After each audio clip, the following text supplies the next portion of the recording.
Everyone welcome back to my channel Refilled Craft. So आज चाहिँ Valentine special हामी रोज बनाउन जाँदैछौँ, क्रोसेट रोज। यो रोज चाहिँ हामीले उलनको धागो युज गरेर यो बनाउँछौँ।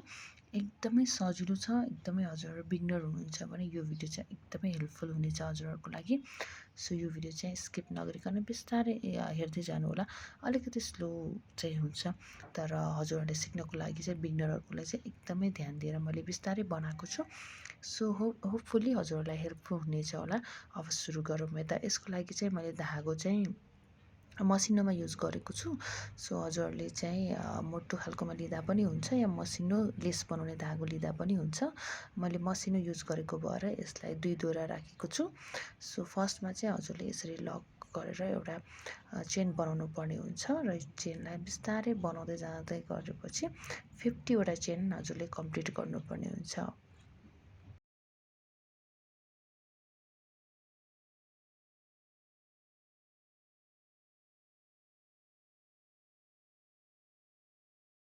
चेन हजुरले 50 भन्दा बढी पनि बनाउन सक्नुहुन्छ। जति चेन हजुरले बढाउनुहुन्छ त्यही अनुसार फुलको साइज बढ्ने हो। तर मिनिमम हामीले 50 लियौँ भने पनि हाम्रो पर्फेक्ट फ्लावर बनाउनको लागि पुग्छ। सो मैले 50 वटा चेन लिएको छु यसमा।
अब हामीले सेम प्रोसेस रिपिट गर्नुपर्ने हुन्छ इन्डसम्म। चेनको इन्ड 50 चेनको इन्डसम्म सेम प्रोसेस रिपिट गर्दै जाने हो।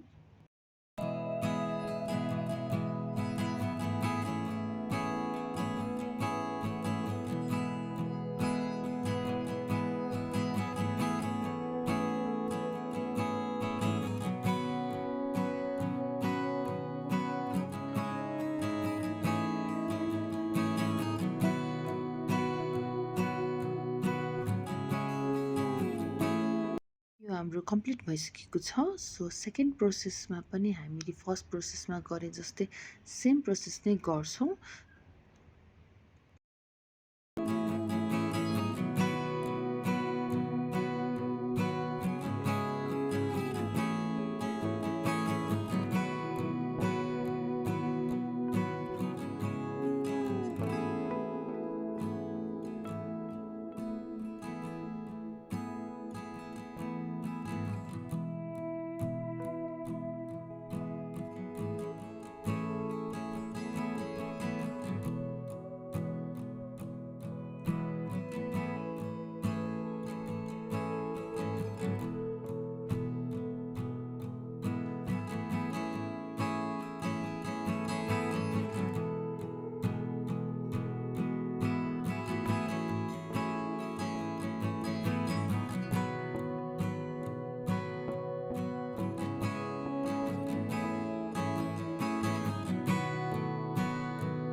हाम्रो 10 टाइम्स कम्प्लिट भइसकेपछि यसलाई हामीले जोड्नु पर्ने हुन्छ भिडियोमा देखाए जसरी।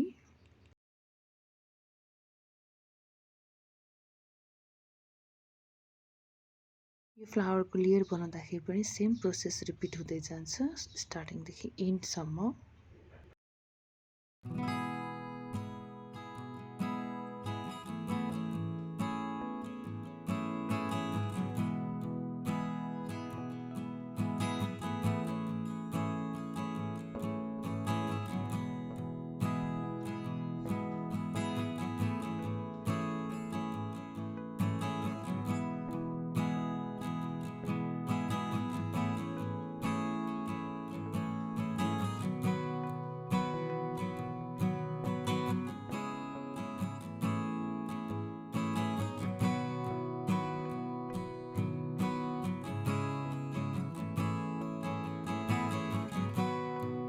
प्रोसेस फलो गर्दै जानु होला स्टार्टिङदेखि एन्डसम्म र यसरी फ्लावरको लेयर बन्दै जान्छ। अब हामी लिफ बनाउनतिर लागौँ। लिफ बनाउनको लागि ग्रीन कलर लिएको छु मैले, डार्क ग्रीन कलर। हजुरले लाइट ग्रीन हजुरको इच्छाअनुसार कलर चुज गर्न सक्नुहुन्छ। धागोको मोटाइ चाहिँ हामीले फ्लावर बनाएको धागोको सेम लिँदाखेरि चाहिँ सिमिलर र राम्रो पनि देखिन जान्छ र यसरी हामीले फ्लावरको लागि चाहिँ रोल बनाउनु पर्ने हुन्छ।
यसरी गोलो सेप परिसकेपछि यसलाई हामीले जोड्नुपर्ने हुन्छ, अट्याच गर्नुपर्ने हुन्छ र अट्याच गरेको हामीले जहाँबाट स्टार्टिङ गरेको थियौँ त्यहाँबाट एउटा चेन लिएर हामीले यसलाई जोड्नुपर्ने हुन्छ हाम्रो राउन्ड सेप पर्फेक्ट बनाउनको लागि। यसरी हामीले अट्याच गरिसकेपछि हामीले स्टार्टिङ गरेको जुन धागो छ त्यो धागोलाई बेसी हामीले तान्यो भने त्यो होललाई सानो ठुलो गर्न सक्छौँ। पछि यो धागोलाई हामीले सारेर एकदम टाइट बनाएर बाँधिनु पर्ने हुन्छ।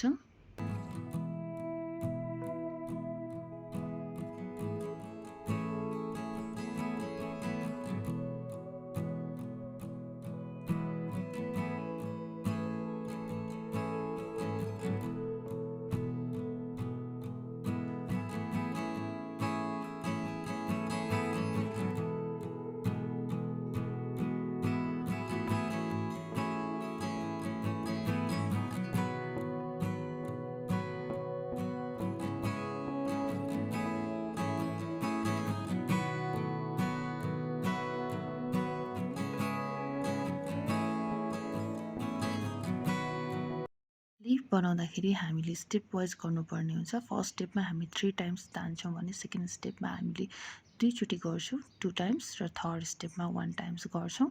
यसरी लिफ बनाउँदाखेरि हाम्रो लिफ चाहिँ स्टार सेपमा बन्न जान्छ।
सेम प्रोसेस रिपिट गर्दै गएर हामीले राउन्डमा पुरै लिफहरू बनाउनु पर्ने हुन्छ र यो चाहिँ 5 टाइम्स या 6 टाइम बनाउन मिल्छ राउन्ड सेप अनुसार।